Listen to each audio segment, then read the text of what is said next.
नमस्कार दोस्तों, सत्यमेव जयते। मारुति सुजुकी ब्रेजा और न्यू हुंडई वेन्यू, इन दोनों 4 मीटर लेंथ कॉम्पैक्ट एसयूवीज में से आपके लिए कौन सी बेटर रहने वाली है, कौन सी आपको खरीदनी चाहिए, क्योंकि दोनों ही बहुत ही सक्षम 4 मीटर की कॉम्पैक्ट एसयूवीज हैं। लेकिन किसी भाई के लिए वेन्यू बेटर हो सकती है और किसी भाई के लिए ब्रेजा बेटर हो सकती है। टोटली आपकी नीड्स के ऊपर ये चीज डिपेंड करती है।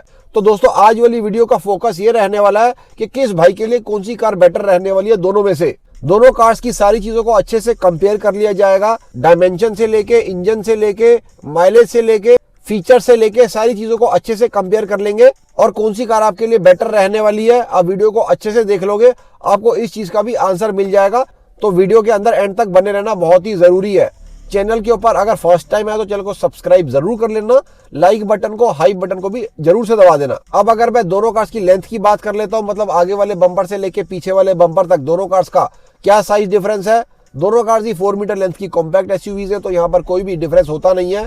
दोनों की ही लेंथ लगभग 4 मीटर की रहती है। अगर विड्थ की बात कर लेते हैं, मतलब चौड़ाई की, लेफ्ट वाले दरवाजे से राइट वाले दरवाजे तक दोनों कार्स का क्या साइज है। यहाँ पर ब्रेजा का हो जाता है 1790 mm का और वहीं पर न्यू वेन्यू का हो जाता है 1800 mm का। पहले से 30 mm इंक्रीज कर दिया गया है हुंडई के एंड से इस वाले फेसलिफ्ट के अंदर। तो ऑन पेपर तो ये गाड़ी अब ब्रेजा से ज्यादा चौड़ी है दोस्तों। अगर मैं हाइट की बात कर लेता हूँ, मतलब जमीन से लेके छत तक दोनों कार का क्या साइज है। अगर मैं ब्रेजा की बात करता हूँ वो है 1685 mm। अगर मैं न्यू वेन्यू की बात करता हूँ वो है 1665 mm। यहाँ पर भी इंक्रीज कर दिया गया है पहले के कंपैरेटिव के अंदर। अगर मैं व्हील बेस की बात करता हूँ, ब्रेजा का है 2500 mm का, वहीं पर न्यू वेन्यू का हो जाता है 2520 mm का।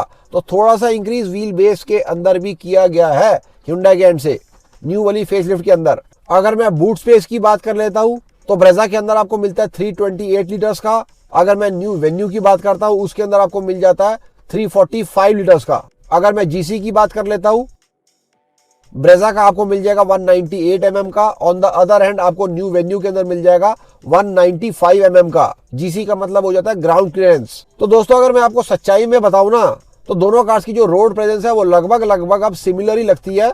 पहले वेन्यू छोटी लगती थी ब्रेजा के आगे। मैं आपको विजुअल भी दिखाया था, आप खुद भी देख लो। अब दोनों गाड़ियां अगर आमने सामने खड़ी है तो साइज वाइज दोनों कार्स ऑलमोस्ट सेम ही लगेंगी आपको देखने में। अब आ जाते हैं असली चीज की तरफ, दोनों गाड़ियों के दिलों की तरफ आ जाते हैं। अगर मैं वेन्यू की बात कर लेता हूँ, वेन्यू के अंदर आपको 3 पावर ट्रेन ऑप्शंस मिल रही है। सबसे पहली जो मिल रही है 1.2 लीटर का 4 सिलेंडर नेचुरली एस्पिरेटेड इंजन आपको इस कार के अंदर मिल जाएगा। जो पापा इंजन है, ये क्या बोल दिया, जो कापा इंजन है ये नेचुरली एस्पिरेटेड इंजन रहता है। इससे आपको 60 किलोवाट पावर मिल जाएगी, अराउंड 113-114 न्यूटन मीटर के आसपास की टॉर्क मिल जाएगी। नेक्स्ट इंजन जो आपको वेन्यू के अंदर मिलेगा वो 1 लीटर टर्बो इंजन है। जीडीआई इंजन है दोस्तों ये, जिसके अंदर टर्बो चार्जर लगा है। अच्छा इंजन है, बेहतरीन इंजन है। डायरेक्ट इंजेक्शन है इस इंजन के अंदर और टर्बो चार्जर भी लगा हुआ है। तो इस वजह से पावर स्पेक्स काफी अच्छी निकल कर आ जाती है। टर्बो चार्जर की वजह से पावर के अंदर बहुत ही तगड़ा बूस्ट मिल जाता है इस इंजन के अंदर। अराउंड 88 किलोवाट की पावर और 172 न्यूटन मीटर की टॉर्क ये वाला टर्बो इंजन आपको जनरेट करके दे देगा। चौथा इंजन जो मेरा पर्सनली काफी ज्यादा फेवरेट है, 4 सिलेंडर का 1.5 लीटर का डीजल इंजन। बड़ा इंजन है दोस्तों, काफी अच्छा और बड़ा इंजन है ये। इसके अंदर आपको इंस्टेंट टॉर्क तो मिलेगी, मतलब काफी लो पॉइंट से आपको टॉर्क मिलनी स्टार्ट हो जाएगी। ऑब्वियसली डीजल इंजन है तो नीचे वाले पॉइंट से ही आपको टॉर्क अच्छी खासी मिलनी स्टार्ट हो जाती है। ऐसा ही कुछ कैरेक्टरिस्टिक रहता है डीजल इंजन का। तभी जो एक बार डीजल इंजन चला लेता है ना, उसको पेट्रोल गाड़ी चलाने के अंदर मजा आता नहीं है। इसके अंदर आपको 85 किलोवाट पावर मिल जाएगी और 250 न्यूटन मीटर की टॉर्क मिल जाएगी। अब बात कर लीजिए अगर ब्रेजा की, ब्रेजा के अंदर आपको 1.5 लीटर का 4 सिलेंडर नेचुरली एस्पिरेटेड इंजन मिल जाता है। 2 इंजेक्टर्स पर cylinder, dual variable valve timing. बहुत ही खासम खास ये इंजन है। एक तरीके से आप ये कह सकते हो कि मिड साइज कॉम्पैक्ट एसयूवीज वाला इंजन इस वाली गाड़ी के अंदर डाल के दिया हुआ है। इस इंजन का नाम है K15C। 74 kilowatt power, around 137-138 newton metre की टॉर्क। अच्छी खासी टॉर्क है, इंजन बड़ा है, इस वजह से नेचुरली एस्पिरेटेड इंजन भी ऐसी टॉर्क निकालकर आपको दे पा रहा है। यही वाला सेम इंजन आपको सीएनजी के अंदर भी मिल जाएगा। सीएनजी के अंदर पावर और टॉर्क थोड़ी सी कम हो जाएगी, लेकिन उतनी भी कम नहीं हो जाएगी कि आपको अंडर पावर का एहसास है या अगर आप एसी चलाओ तो झटके आए। ऐसा कुछ भी नहीं होएगा क्योंकि इंजन बड़ा है, पावर और टॉर्क ऑलरेडी अच्छी खासी जनरेट करके आपको वो वाला इंजन दे पा रहा है। तो वो वाला इंजन जो है वो सक्षम है। सीएनजी लगने के बाद भी कोई ऐसा दिक्कत उस वाले इंजन के अंदर आती नहीं है। अब इंजन के बारे में अगर बात करी जाए, अगर आपने डीजल कार लेनी है वेन्यू लेनी पड़ेगी। टर्बो कार लेनी है, अगेन वेन्यू लेनी पड़ेगी। अगर नेचुरली एस्पिरेटेड कार्स की मैं बात कर लेता हूं तो यहाँ पर आपको उतना ज्यादा मजा नहीं आएगा वेन्यू चलाने के अंदर, क्योंकि गाड़ी का साइज बड़ा कर दिया गया है। सेम जो पहले कापा इंजन इस कार के अंदर आता था उसी को कैरी फॉरवर्ड कर दिया गया, उस इंजन के ऊपर कोई भी खास वर्कअप नहीं किया गया। तो इस वजह से उतना ज्यादा मजा आपको न्यू वेन्यू चलाने के अंदर नहीं आएगा, खासकर हाईवे के अंदर। सिटी के अंदर आपका काम चल जाएगा, लेकिन हाईवे के ऊपर आपको ये कार चलाने के अंदर उतना ज्यादा मजा नहीं आएगा। स्पेशली अगर आप किसी को ओवरटेक कर रहे हो या अगर आप हाई स्पीड अचीव करने की कोशिश कर रहे हो तो आपको बहुत ही ज्यादा लैग महसूस होंगे। वहां पर आप सोचोगे कि पूरा पंजा दबा दिया तो भी गाड़ी भाग क्यों नहीं रही उसके बाद। तो इस गाड़ी के अंदर पावर नहीं है, जितना भी आप पंजा दबा लो गाड़ी उस लेवल के ऊपर नहीं भागेगी। ऑन द अदर हैंड अगर मैं ब्रेजा की बात कर लेता हूँ, ऐसा सच कोई भी इशू नहीं है। 5 गियर के साथ भी आप पंजा दबाओ, बेहतरीन रिस्पांस मिलेगा हाईवे के ऊपर भी। 140-45 के ऊपर तो आपका भाई भी प्यार से ले जाता है ब्रेजा को। लेकिन मैं रेकमेंड नहीं करता हूँ किसी को भी 140 के ऊपर ब्रेजा चलाने के लिए या कोई भी गाड़ी चलाने के लिए। पहले ही बता रहा हूँ ये वाली चीज, रिकमेंड नहीं कर रहा हूँ किसी को भी ब्रेजा 150 पे चलाने के लिए, क्योंकि भाई साहब जो GN कैप के अंदर भी टेस्ट होते हैं ना, वो भी 64 की स्पीड पे ही होते हैं। तो 64 की स्पीड तक ही GN कैप भी गारंटी देता है, उसके ऊपर चाहे आप कोई भी गाड़ी ले आओ किसी की कोई गारंटी नहीं है भाई साहब। तो स्पीड स्टेबली मेंटेन करें, हाई स्पीड की कोई भी किसी भाई को जरूरत है नहीं। अगर मैं सेफ्टी की बात कर लेता हूँ, ब्रेजा को ईयर 2018 के अंदर GN कैप के अंदर भेजा गया था, बहुत ही पहले की बात है। तब ब्रेजा के अंदर 2 एयर बैग्स मिलते थे। उस टाइम के ऊपर भी ये गाड़ी 4 स्टार सेफ्टी रेटिंग लेकर आ गई थी। इंडियन मैन्युफैक्चर्ड वेन्यू का रिकॉर्ड किसी भी बाहर के एनकैप के अंदर बहुत अच्छा रहा नहीं है। तो इस कार की सेफ्टी के ऊपर दोस्तों मैं बहुत ज्यादा कुछ कह नहीं सकता जब तक GN कैप के अंदर इंडिया की मैन्युफैक्चर्ड वेन्यू को टेस्ट नहीं कर लिया जाता। BN कैप के अंदर तो देखो सारी ही कार्स को 4 स्टार या 5 स्टार मिलते हैं। BN कैप को मैं कभी भी अपने किसी भी रिव्यू के अंदर, मतलब जब मैं मैकेनिकल रिव्यू कर रहा हूं, मैं BN कैप को नहीं कंसिडर करता हूं। अगर आप मेरी वीडियोस को रेगुलरली देखते हैं आपको इसके बारे में पता होगा। I only consider Australian NCAP, GN cap, Latin NCAP, या अगर मैंने किसी कार का सेल्फ एनालिसिस किया है तो उसके ऊपर मैं रिलाय करता हूं। ये भी एक ब्रेजा है दोस्तों जिसको मैंने खुद सेल्फ एनालाइज किया था। ये मेरे एक जानकार की ब्रेजा है। फ्रंट में से साइड में से एक मोटरसाइकिल वाला ठोक कर चला गया था।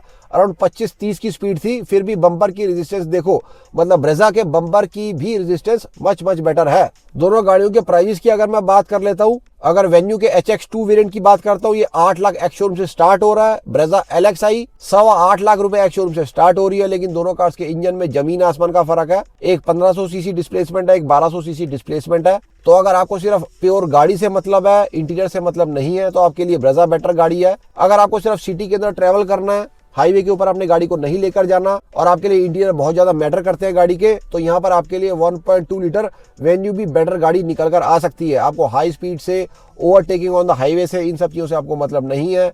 प्योर ड्राइविंग प्लेजर से भी आपको मतलब नहीं है। मिड साइज वाले इंजन से आपको मतलब नहीं है, तो आप वहां पर 1.2 लीटर का नेचुरली एस्पिरेटेड वेन्यू भी ले सकते हो। अगर मैं माइलेज की बात कर लेता हूं, तो अगर आपने वेन्यू माइलेज के पर्पज से लेनी है, आपको सिर्फ डीजल वाली वेन्यू लेनी पड़ेगी। उसकी 20+ माइलेज निकल कर आ जाएगी। कंबाइंड माइलेज की यहाँ पर बात कर रहा हूँ।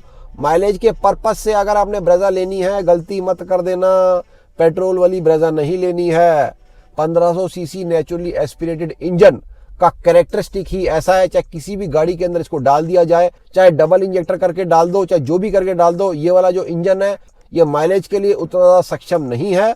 पेट्रोल वाली ब्रेजा की जो कंबाइंड माइलेज निकल कर आती है दोस्तों, वो 11 से 12 के आसपास की रहेगी। बाद में मत बोलना कि MW ने बताया नहीं था, इसीलिए मैं आपको क्लियरली ये चीज मेंशन कर रहा हूं। अगर माइलेज के पर्पज से आप ब्रेजा ले रहे हो तो थोड़ी सी पावर से कॉम्प्रोमाइज कर लेना। CNG वाली गाड़ी ले लेना, 1 लाख रुपए ऊपर देके, माइलेज डबल से भी ज्यादा हो जाएगी गाड़ी की। तो दोस्तों आज का जो कॉन्टेस्ट क्वेश्चन है वो चैनल से ही रिलेटेड है। आपने ये मेंशन करना है कि चैनल ने पहले मेंशन किया था इस बारे में कि नहीं किया था, कि बहुत ही जल्दी नेगेटिविटी फैलानी स्टार्ट कर दी जाएगी ब्रेजा फेसलिफ्ट को लेकर। तो बहुत सारे चैनल के सब्सक्राइबर्स हैं जो समझ गए होंगे किस बारे में मैं बात कर रहा हूँ, और फिर से वो लोग ब्रेजा 2022 को दिखाकर ब्रेजा फेसलिफ्ट बोलना स्टार्ट हो गए हैं। तो आपने ये मेंशन करना है कि चैनल ने इस बारे में पहले बताया था कि नेगेटिविटी फैलानी स्टार्ट कर दी जाएगी, कि नहीं बताया था। लेकिन इस चैनल के सब्सक्राइबर्स को अच्छे से पता है, तो उसके कमेंट्स के अंदर वो लोग कमेंट भी कर रहे हैं कि जो तू दिखा रहा है वो पुरानी ब्रेजा है और एग्जॉस्ट पाइप दिखा रहा है। तो चैनल की ताकत ऐसी है दोस्तों। अब अगर VFM प्रेपोजिशन की मैं बात करता हूँ दोस्तों, देखो वेन्यू का तो ये फेसलिफ्ट ही है। ईयर 2025 के अंदर इस कार का फेसलिफ्ट आया था। इस कार को भी चैनल ने 5 से 6 महीने के लिए फॉलो किया था। ये गाड़ी इंडियन कार मार्केट के अंदर उतार दी गई थी। मतलब ये गाड़ी भी उनमें से एक गाड़ी है जिसको चैनल ने प्रॉपरली फॉलो करके अनवील करा था। अब दोस्तों अगर मैं ब्रेजा की बात करता हूं, ब्रेजा के ऊपर ऑफिशियल वर्ड्स ऑलरेडी आने स्टार्ट हो गए हैं।